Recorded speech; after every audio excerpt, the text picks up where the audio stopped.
जीव विज्ञान का एक विशेष टॉपिक जो है स्टार्ट करेंगे।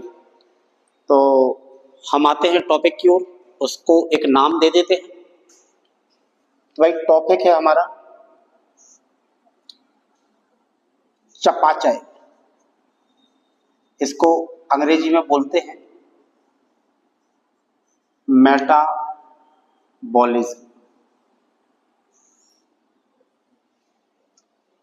मेटाबॉलिज्म के अंतर्गत हमारी बॉडी में जितने भी एक्टिविटीज हैं, जैसे रेस्पिरेशन हो गया, जैसे डाइजेशन हो गया, ब्लड सर्कुलेशन हो गया, जैसे हमारा इम्यून सिस्टम है, जितने भी सिस्टम है, ये रिप्रोडक्टिव सिस्टम हो गया, है ना, ये सारे के सारे सिस्टम जो है हम इसके तहत पढ़ेंगे और ये समझने का प्रयास करेंगे कि आखिर ये मैकेनिज्म कैसे काम करता है। तो चलिए हम सबसे पहले तो इसका एक सिलेबस देख लेते हैं, इसकी एक इंडेक्स बना लेते हैं कि आखिर हमें इस टॉपिक के अंतर्गत कौन कौन सी चीजें कवर करनी है। तो भाई सबसे पहले तो हम जो है इसमें पढ़ेंगे डाइजेस्टिव सिस्टम, यानी पाचन तंत्र। किस प्रकार से जो है पाचन तंत्र हमारा काम करता है और हमें इसकी क्या, हमारे शरीर के लिए क्या इसकी उपयोगिता है। दूसरा जो है आ जाएगा हमारा रेस्पिरेटरी सिस्टम, यानी श्वसन तंत्र। रेस्पिरेटरी सिस्टम यानी श्वसन तंत्र। तीसरा टॉपिक है हमारा सर्कुलेटरी सिस्टम।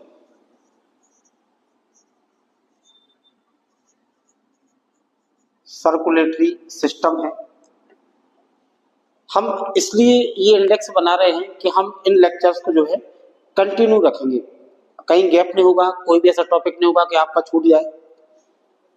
ये जो है ब्लड सर्कुलेटरी सिस्टम है पूरा। नेक्स्ट आ जाएगा हमारा एक्सक्रीटरी सिस्टम,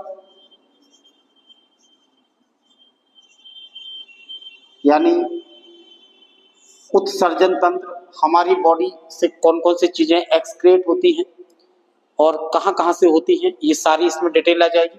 खास तौर पे हमें इनमें से कुछ ऑर्गन्स को भी डिटेल स्टडी करना है। जैसे हम एक्सक्रीटरी सिस्टम पढ़ेंगे तो इसमें हम किडनी को विस्तार से पढ़ेंगे। जैसे हम सर्कुलेटरी करेंगे तो इसमें हार्ट को विस्तार से पढ़ेंगे। जैसे रेस्पिरेटरी सिस्टम है तो इसमें लंग्स को पढ़ेंगे। जैसे डाइजेस्टिव सिस्टम है तो इसमें तो पूरा का पूरा जो है एलिमेंट्री कैनाल आ जाएगी।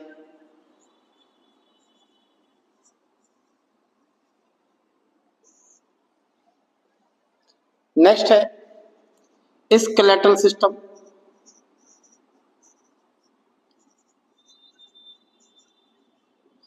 इसके अंतर्गत हम बोन्स को अच्छे से पढ़ेंगे।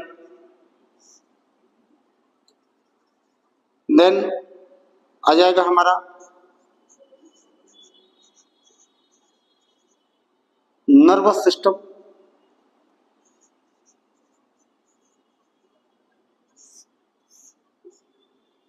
और इसके अंतर्गत जो है हमें पढ़ना है ब्रेन, और इसमें जो है जो सेल्स हैं न्यूरॉन सेल, ये हमें पढ़नी है इसमें स्पेशल। नेक्स्ट है अगला जाएगा हमारा इम्यून सिस्टम। अगला जाएगा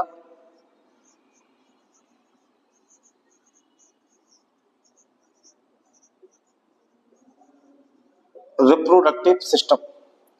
तो भाई ये है हमारा कंटेंट जो हमें इसमें कवर करना है। तो सबसे पहले हम आते हैं डाइजेस्टिव सिस्टम पे। चलिए इसको मिटा देते हैं।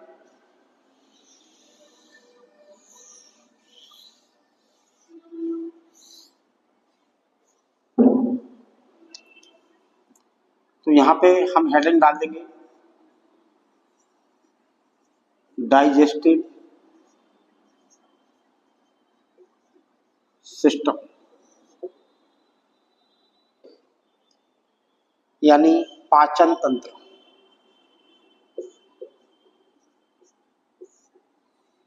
तो सबसे पहले तो भाई पाचन होता क्या है और कहाँ होता है और क्यों होता है।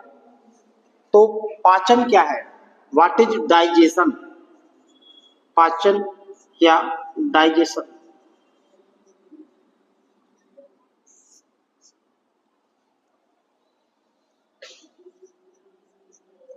It is a anabolic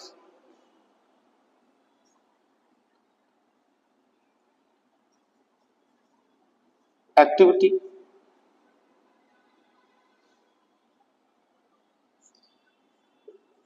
in animal, the large molecule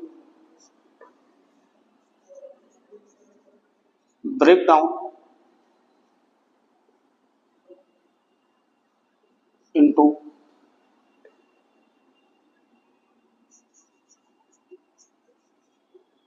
micro molecule।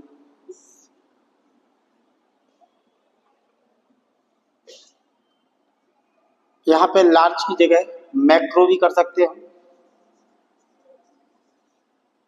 इसका मतलब ये है कि यह एक एनाबॉलिक क्रिया है। एनाबॉलिक ऐसी क्रिया होती है जिसमें निर्माण होता है। अच्छा, यहाँ पे देख लीजिए आप, एक एक्टिविटी है एनाबॉलिक, कई बार पूछ लेता है, और एक है कैटाबॉलिक जिसमें निर्माण हो, वो एनाबॉलिक है। जैसे आपको पता है कि भाई डाइजेशन में जो है सब कुछ डाइजेस्ट होने के बाद यहाँ पे ग्लूकोज मॉलिक्यूल बनता है। यहाँ पे ग्लूकोज मॉलिक्यूल बनता है ना, जो हमारी सेल को जो है बाद में ऑक्सीजन की प्रेजेंस में एनर्जी देगी। कैटाबॉलिक में जो है डिस्ट्रक्शन होता है। जैसे हम देखते हैं रेस्पिरेशन की प्रोसेस, रेस्पिरेशन की जो प्रोसेस है वो कैसी है, कैटाबॉलिक है। यहाँ पे ये एक डेफिनेशन है कि भाई यह एक एनाबॉलिक क्रिया है जो कि मनुष्यों में पाई जाती है, और इसमें एक दीर्घ अणु, इसको क्या बोलेंगे, इसमें एक दीर्घ अणु जो है टूटकर सूक्ष्म अणु में परिवर्तित हो जाता है। तो यहाँ पे हमें ये देखना है कि पाचन जो है किन किन चीजों का होता है हमारी बॉडी में। तो देखिए, सबसे पहले तो हम बात करते हैं कार्बोहाइड्रेट। भाई कार्बोहाइड्रेट का पाचन होगा।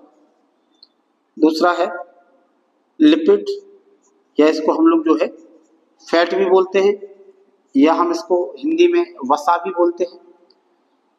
तीसरा है प्रोटीन।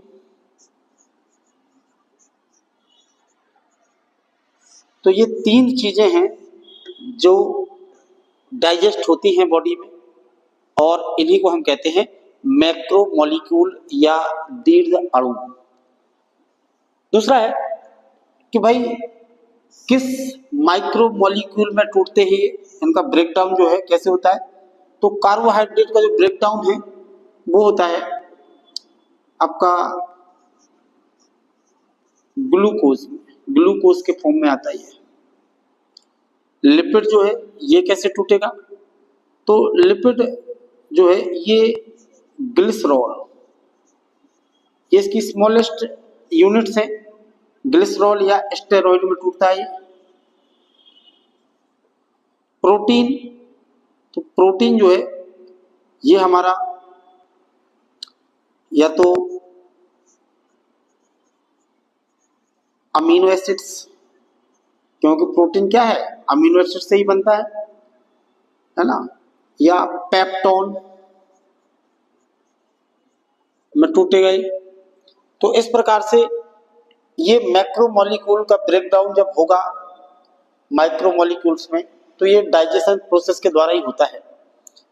अब मुद्दा ये है कि जो डाइजेशन है उसका ट्रैक क्या है, डाइजेशन का ट्रैक क्या है। तो हम यहाँ पे एक छोटा सा डायग्राम बनाते हैं और देखते हैं कि भाई इसमें कौन कौन से पार्ट्स जो हैं वो शामिल होते हैं।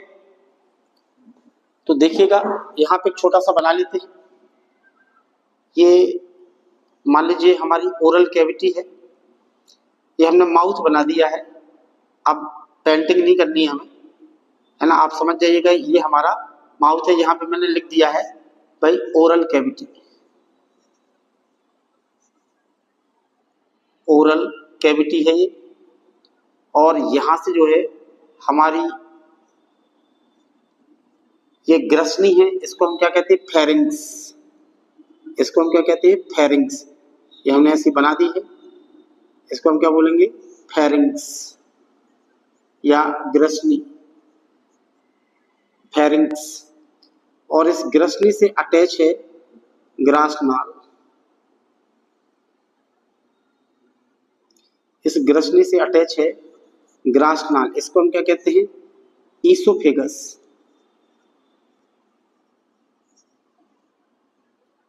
और इस ग्रासनाल का जो कनेक्शन है ये होता है स्टमक में। जो इसका कनेक्शन है ये होता है स्टमक में। भाई यहाँ पे जो है ये हमारा स्टमक आ गया। अब स्टमक जो है अटैच रहता है स्मॉल इंटेस्टाइन में।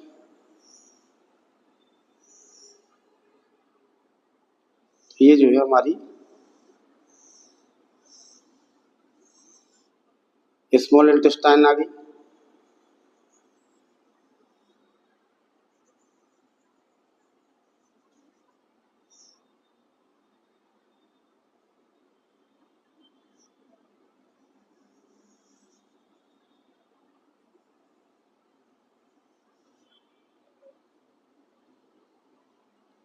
इसके बाद यहाँ पे जो है हमारा लीवर रहता है।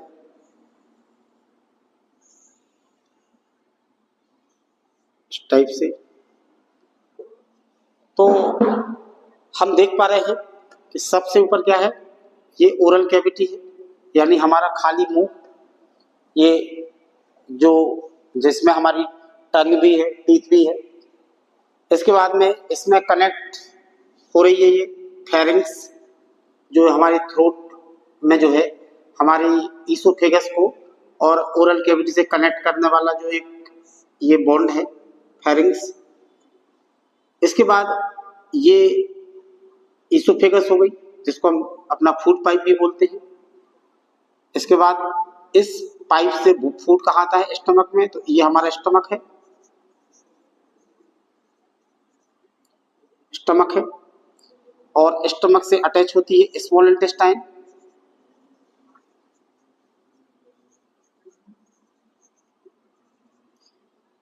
स्मॉल इंटेस्टाइन में 3 पार्ट होते हैं। एक है डिओडेनम, एक है जेजुनम और एक है इलियम। हम देखेंगे इनको विस्तार से कि आखिर किस में क्या फंक्शन होता है। देन ये है हमारी लार्ज इंटेस्टाइन,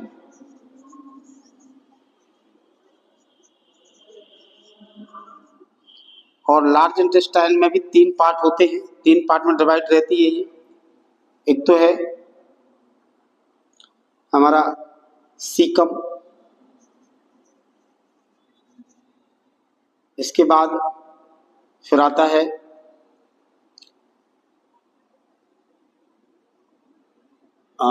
क्या था ये, कॉलन, और फिर आ जाएगा हमारा रेक्टम। इसके बाद लास्ट जो पार्ट है ये है हमारा एनस का। तो हमें एक चीज क्लियर हो गई है कि भाई ये जो ओरल कैविटी से लेके एनस तक का हिस्सा है, जहाँ से फूड एंटर करता है और यहाँ से फूड जो है बाहर मतलब जो वेस्ट है वो बाहर निकल जाता है। तो इस पूरे ट्रैक को हम लोग बोलते हैं, जैसे एक ट्रैक है पूरा हमारा ओरल कैविटी से लेके और एनस तक का जो ट्रैक है इसको हम कहते हैं एलिमेंट्री कैनाल,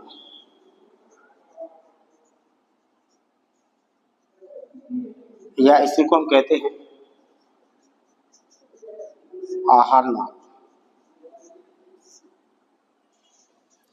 अब इस आहार नाल में जो है हम एक एक इस वर्ड को उठाते चलेंगे और इसको समझते रहेंगे। इसकी लंबाई जो है वो है कुल अप्रॉक्स, फिक्स नहीं कह सकते हम क्योंकि लोगों की हाइट है सबकी अलग अलग रहती है, तो 32 फीट, लगभग 32 फीट तक हो सकती है ये अप्रॉक्स। और इसके बाद हम इसमें सबसे पहले उठाएंगे ओरल कैविटी को।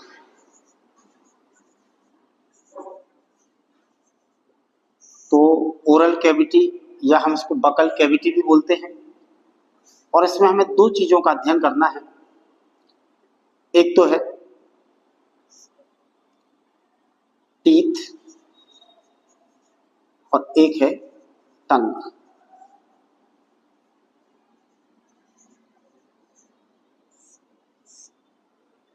अच्छा, एक चीज और है कि डाइजेशन में हमने ट्रैक तो पढ़ लिया और इसके साथ ही साथ में हम लोग जो है इसके द्वारा जिन जूस के द्वारा ये डाइजेशन होता है, तो हम उस जूस को भी जो है अभी इसी के साथ में कंटिन्यू करते चलेंगे, है ना। तो जो है अब हम देखिए इसमें हम पढ़ेंगे कैसे।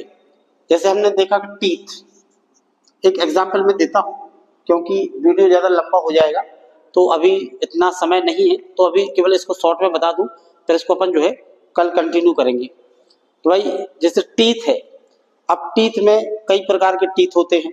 जैसे आपने देखा होगा मछली है ना, तो मछली के सारे दांत एक जैसे होते हैं, तो उसको हमने होमोडोंट कह दिया। तुमने देखा होगा कि भाई सांप है, उसके दांत अलग टाइप के होते हैं, है ना, तो वो बाइडोंट है। अब हम अपनी बात करें तो हमारे दांत अलग अलग हैं, 4 प्रकार के दांत हैं, तो हम लोग हेट्रोडोंट हैं, यानी विषम दंती हैं। तो इस प्रकार से टीथ किस प्रकार के, हमारे टीथ किस चीज के बने हुए हैं, जो अलग अलग टीथ है वो कितने हैं, भाई 4 प्रकार के हैं। सामने के कैनाइन है, जो ड्रैकुला वाले टीथ है वो कहलाते हैं। सामने वाले जो है वो आपके इंसाइजर है, जो साइड वाले ड्रैकुला वाले हैं वो आपके कहलाते हैं कैनाइन। फिर उसके बाद में जो छोटी डाढ़ें हैं वो कहलाती हैं प्रीमोलर, तो लास्ट के जो है वो हो जाते हैं मोलर। इसके बाद दांतों के ऊपर कौन सी लेयरिंग है ना, तो दांतों में जो है आपके कोई डिसीज वगैरह हो जाती है ना, तो टीथ फॉर्मूला पढ़ेंगे इसमें। भाई टीथों का फॉर्मूला क्या है, हमारे इसमें जो है एक लास्ट की दाढ़ होती है जिसको हम लोग कहते हैं विजडम टीथ। अब वो विजडम टीथ की निकलने की क्या है समय सीमा, कब निकलता है, तो इस प्रकार से जो है अपन लोग इसको विस्तार से चर्चा करेंगे। तो चलिए आज का समय जो है समाप्त होता है।